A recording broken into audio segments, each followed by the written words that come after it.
ni Kristo muri bishop, ni Kristo mu bantu bose, kandi uwo ni wo mwuka w'ukuri. Kuko ari wo mwuka w'ukuri, ni umwuka Yesu ahumeka, ni ukuri ni ukoresha rero nta kintu. Nta muntu wo kuvuga ngo ngiye nkora imirimo nkora ibitangaza. Ni Kristo gukora abo ni abayobe aracyakora. Uwo abatari umwuka wa Kristo uri muri we. Yego, kuko umwuka wa Kristo uri muri twebwe atwigisha, niwe wa mbere utwigisha guca bugufi kugira ngo Imana ihabwe icyubahiro. Imana igaragara kuko bivuga ngo azaza avuge, kandi ntazavuga kubwe ahubwo azavuga ku bwanjye, ibyo azumva nibyo azavuga.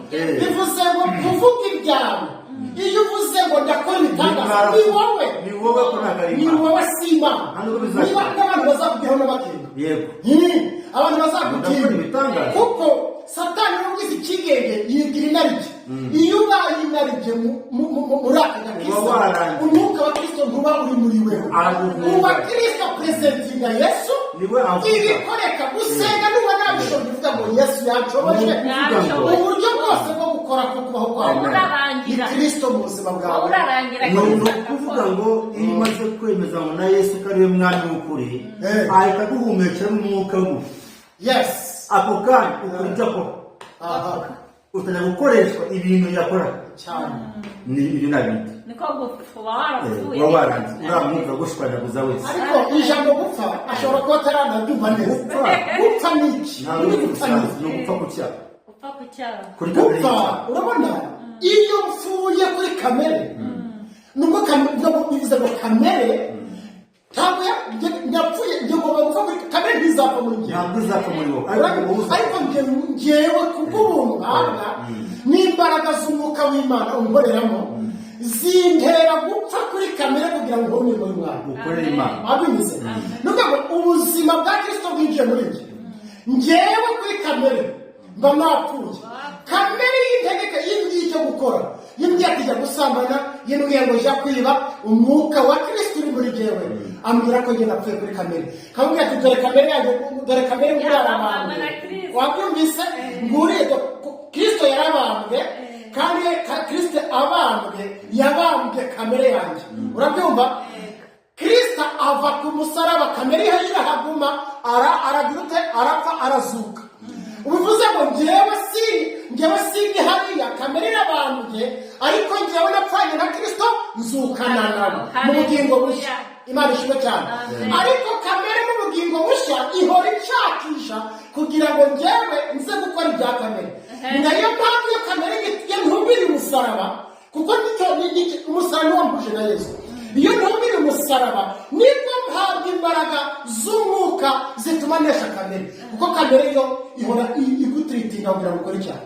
noneho Yohana 15:26 umufasha naza uwo nzaboherereza mu izina ryawe. ariko ninde wese umwuka wera atari Imana? ni Imana. ninde muntu wakoze umwuka wera atari Imana?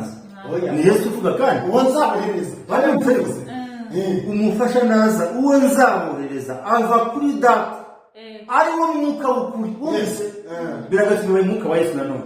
babyumvise? uva kuri Data, ari wo mwuka w'ukuri, kandi kuri ni Kristo. abantu rero kwivangavanga mu butatu bwera, Imana Data n'Imana Mwana, nta mana tuzibaho.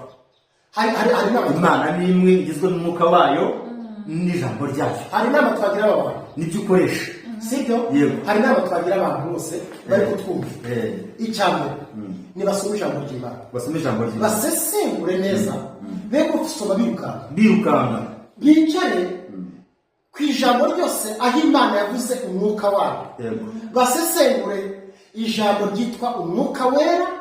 nibwo bazamenya ijambo ryitwa Yesu uvugana natwe muri ubu buryo bw'umwuka wera. reka turebe buri munsi arimo arakora ate, tugiye yagize uruhare mu kurema kw'ibintu byose. badusomera Zaburi 104 umurongo wa 30. tumutakoresha igihe cyacu neza kugira ngo tudakererwa, iminota yagiye. 104 umurongo wa 30. haravuze ngo wohereza umwuka wawe. wabyumvise kohereza? wohereza umwuka wawe bikaremwa. wabyumvise bigahita biremwa. Ubutaka uretse gato uracyabusoma uracyabunamo. yego Ngo bohereza umwuka wawe bikaremwa. ubutaka ubusubizaho ubugingo bushya. ubutaka ubusubizaho ubugingo bushya. Yes. kuko umwuka wera niwo buzima bw'ibyaremwe byose. niwo buzima. niyo mpamvu udafite umwuka wera urapfuye. ntabwo uri muzima buriya. n'ubutaka burahumeka buvamo wabyumvise. gafera. noneho soma nta mwuka wumva yagize uruhare mu iyandikwa rya Bibiliya. Petero wa 2:21. Petero wa 2. bivuze ngo ijambo ry'Imana ryose ryanditswe umwuka uyobora abantu b'Imana bafashije bose bakandika. bivuze ngo Bibiliya yose ni ibyahumetswe n'Imana, ni ibyanditswe byera, nta mwanditse ibye. niyo mpamvu iyo usomye ijambo ry'Imana ritakigukoraho automatically ribaye ijambo ry'Imana. Petero wa 2:20 yego aravuga ngo ariko mubanze kumenya yuko ari nta buhanuzi bwo mu byanditswe bubasha gusobanurwa uko umuntu wese yishakiye. kuko ari nta buhanuzi bwazanywe n'ubushake bw'umuntu byemeza bigaragaza Imana mu muntu. muri iri somo niho tubyiga. ni ukuvuga ngo hari ibintu bitatu bigaragaza Imana mu muntu, bigaragaza kubaho k'umukara mu muntu. mujya kumva bya bibazo byanyu rero muvuga ngo indi mishya, ngo kuvuga indi mishya n'ibindi tujya kubyinjira muri ranga. Ufite ibibazo byinshi. muze kubaza ahangaha. ni ukuvuga ngo hari ibimenyetso bitatu bidashidikanywaho byemeza ko kubaho k'umwuka wera mu muntu guhari nta kumushidikanyaho. icya mbere ni uburyo bw'ishusho, in the image of God. nababwiye ngo iyi shusho y'Imana igaragara mu buryo bubiri. mu buryo buri invisible na visible. mu buryo buri visible and invisible. Imana itaboneka n'Imana iboneka. mwabyumvise? ni mu buryo bwa image, bw'ishusho uko umuntu agaragara. mu buryo bw'uko umuntu agaragara mu buryo bw'ishusho harimo ibintu bitatu by'ingenzi. harimo umwuka w'ukuri. ikintu cyemeza ko umuntu yuzuye umwuka wera ni umwuka w'ukuri umukoreramo. ni ukuba uyu muntu abasha kugira ukuri, kandi ntabwo wagira ukuri utabise umwuka wera. yego ibi ntibizashoboka warimuburaho umutwe. utaruzura umwuka wera ntabwo uzavuga ukuri, kuko uri umunyabwoba. iyo umwuka kugezemo aguha guhamya, aguha ubushizi bw'amanga ukavuga. nabyo mu kanya twabyisha dusesengura tubirebe nabyo. icyemeza ko umuntu yuzuye umwuka wera ni kimwe, ni uguhangara urupfu kwa Stefano. mukanya twabyishamo nabyo. ahangaha rero nta kindi kimenyetso cyera cyirabura kibaho cyemeza ko umwuka w'Imana aba mu muntu, keretse kuvugisha ukuri na mugenzi we, nta kindi. donc ni ishusho uko desange agaragara imbere y'Imana, imbere y'abantu. tuzamurebera mu kuri kw'Imana muri we. Yes. uko agaragara in the image. Yes. bigahamya n'imirimo akora. iyi shusho ya bishop desange igomba kwemezwa no kubaho ubuzima bukoresha ukuri kwa buri munsi. icya kabiri ni umwuka w'ubwiza, the spirit of glory. umwuka w'ubwiza ni umwuka Imana iguha ukemerwa n'abantu. spirit of conviction ni umwuka ukwemeza naho amenyo yaba atakikurimo, ariko waseka abantu bose aho amafaranga yose ndamukunda wembe umugore musa. ni umwuka iyo kugezeho n'inkunda zitakara abantu barakwemera cyane. uyu mwuka ariko Imana igeneye Imana, the spirit of glory, umwuka w'ubwiza, umwuka w'igikundiro. iyo umwuka yamanutse indabyo zirambirwa kubera iki? abantu barakwishimiye. Nehemiya ngo yageze ku mutware, urabyibuka? ararekurirwa ngo ndekora ngende. umwuka w'ubwiza ni muri mureba. ati reba Daniyeli mu rwandiko njye ku gikingi bamwe ibiti njye kusana imizi feva y'Imana. ni umwuka w'ubwiza muri wo buriya. rero iyo umurwayi ngo afite izindi mbaraga akoresha kuri iyi sitori, nta zindi mbaraga afite, ahubwo feva y'Imana muri we. abantu baramukunze nyine, yabaye popurayite, si ukwizamura. iyi mwuka w'ubwiza kugezeho ni ukwamamaza, wowe ntabwo wakwizamura. ashaka umwuka abantu bari kuvuga bakishima bagakorwaho bakaba impressed bagakorwaho bakaba oya ijambo ryose n'ibyo uvuze bagafashwa imanukana imbaraga z'umwuka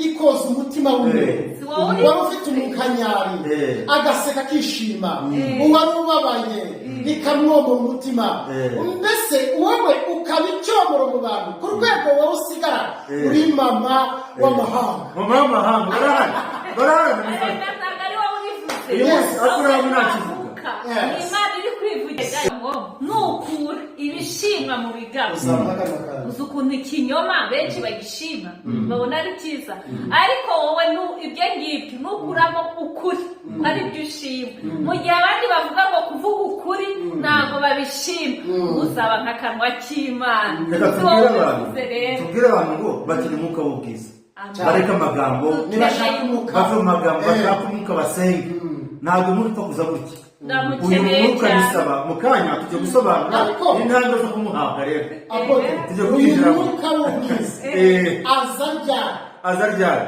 azi igihe wa muntu ari ukuri kw'Imana iyo utari afite ukuri umwuka w'ukuri kurimo ni kumukaza n'abana nibatemera aza gushyikira ukuri kwawe ntiuzabaresha kuko biravuga ngo iyo abanzi baguteye mu nzira imwe Imana izibatataniza mu nzira zirindwi bimuzikire kuzi ubushobozi bw'Imana bushobora kugenda umwambi w'ukuri ukagenda ugakubita umuntu muri Australia Imana ikamuhindura abanzi biwe bakagutera abazi ubugingo bwiwe ni Satani agahita akira yamara gukira agahita yakira ukuri kukamuzana kwa Mesiya niko bigenda abantu ntibasaba Imana ibuze umwuka w'ukuri nemera ko abanyakuri ubwiza bw'Imana umwuka w'ubwiza nawe ukurikirwa n'umwuka w'ubuntu ndetse kucyo vugurese umwuka w'ubuntu yaje n'ugushoboza noneho kuguma mu bya Yesu utamangamanga naguhuzagurika ni ukurikira abantu icyo wamenye ni icyo ngicyo ni hahandi Pawulo yavuze ngo niki cyantandukanye n'urukundo rwa Kristo uwo ni umwuka w'ubuntu rero uwo ni umwuka w'ubuntu rero ni ubushobozi bw'ingakamere muntu Imana ishyira mu bayo ngo bagumane bagundire ishusho y'Imana kubera ko ntabwo Imana yakwiga umuntu udafite ubushobozi bwo kwigumana ayiripita bakanagasubiramo ntabwo Imana ishobora gukora ikosa ryo kwiga umuntu wese utarahabwa ubushobozi bwo kwigumana utaremeza abona ariko ntabwo ibikora rero ngo bivemo ruvuga ngo rero umwuka w'ubuntu ni uwuza gukonfaminga umuntu agume muri Kristo atavamo niho Pawulo yavuze ngo ntibishoboka ko umuntu wamaze gusogongera kuri iyi neza y'Imana ya goodness of God ikugendaho ikubana nawe urumva agasogonja ku mbaraga akaba yaramaze kubona ubwiza bw'Imana ya neza ya feva kwa kuboko kwiza kw'Imana reka ntabwo bishoboka bafata imbunda ntabwo bishoboka ibintu ni ubuzima ntabwo bivamo hanyuma tuvuye aho rero ni pati ya mbere uko nuko ndimizo ngaragara niko mwita tugaragara niko nawe ugaragara imbere y'Imana niyo bishusho nuko abantu bakubona nuko Imana ikubona so pati ya kabiri ni uburyo bw'imiterere hari uko ugaragara hari n'uko uteye ubuzima tujye mu mbuto rero izo ni imbuto z'umwuka biravuga mu gatandatu 22 ngo dore imbuto z'umwuka ni iki ni urukundo ni ibyishimo ni amahoro kandi ndayo uyu munsi ngira abantu badukurikiye batandukanye ibyishimo n'umunezero happiness and joy umunezero uhabwa n'uwo mutima nguhereza ariko ibyishimo bishingiye ku byo wabonye bifatika ukuvuga ngo ushobora kugira umunezero wanapfushije yego ntabwo uvamo ntabwo ugenda cyane rwose aho gushima Imana Yesu yavuze ngo basiga amahoro yanjye uhora unezero igihe cyose barakubwishima Mwami Yesu ndagushima ko wahisemo kugenda gutya uwo ni umunezero wawe ariko ibyishimo bishingiye ku bintu utunze ku bintu babonye iyo ubiguze urarangira iyi si rero abantu bayirimo hafi ya bose bagwije ibyishimo ariko ntabwo ari umunezero nongeye ngaruza abantu ku Mana babwire ngo nibashaka umunezero w'Imana muri bo w'umwuka n'igihe cyose baburaye bahimbaye bashimira Imana, ariko be kunezerwa igihe cyose babona akazi, igihe cyose bariye bambaye, uwo munezero ntabwo ubaho. ntabwo wongora wa Kristo Ni uwinjiza mu mahoro ya Kristo. ubwo ni amahoro Yesu yavuze ngo mbahaye amahoro. ab'isi bagasanga umunezero wanjye uhora wuzuye muri ni ukuvuga nta kiwugabanya, ntacyo, nta gihari. ubundi iyo Apotre Imana umubisha, ubundi aka kantu abantu benshi barabyitiranya nyine. uyu munezero ukomoka mu mahoro ayo Yesu yigeze avuga yatanze, ngo avuze ngo mwebwe mbahaye amahoro yanjye, kuko simbaho nuko abisi batanga. iyo wese aguhaye ashobora kuguhereza kado y'iyo modoka, ariko ejo mugashwana ukaba ibya byishimo byawe bigahinduka ubusa. ariko Yesu aravuga ati mbahaye amahoro yanjye, kandi aya mahoro ashingiye kuki? Ashingiye kuri uyu mwuka wera. uyu mwuka wera ni iki? Ni ikinya, kuko umuntu umufite aba ari mu isi kandi ari mu mubiri. Ni ukuvuga ngo rero amahoro y'uyu muntu cyangwa se uyu munezero iyo uvuzwe usobanurwa mu buryo bwagutse cyane. Ni umunezero urenga uburwayi ufite. Reka tubabwire bene da, usingira aho ukwerekeza. urarwaye ariko naho utakira naho wapfa, wowe urimo urareba ibindi bintu. ahubwo urishima ko kanseri yakuvana mu mubiri, ahubwo urishima ko ugusigira hari ibindi ureba abandi batabona. uwo ni umunezero mu mwuka rero. uwo ni umunezero Stefano yagize abana ubababariye, kuko batazi yakoze ibyo ari byo. ngo mbonye Imana ngo ijuru irafunguye, ngo mbonye Imana umwana wayo mu buryo bw'imbaraga. ntabwo umubiri yumvaga rero arimo araseka. ikinya abakiranutsi bose abana b'Imana bahabwa mu isi, ukanezerwa utariye uri muri Kigali, ukamugendagenda bakwimura mu gitondo bakukubita amapuriyave. mwene data kubwiza ukuri, shaka uyu munezero.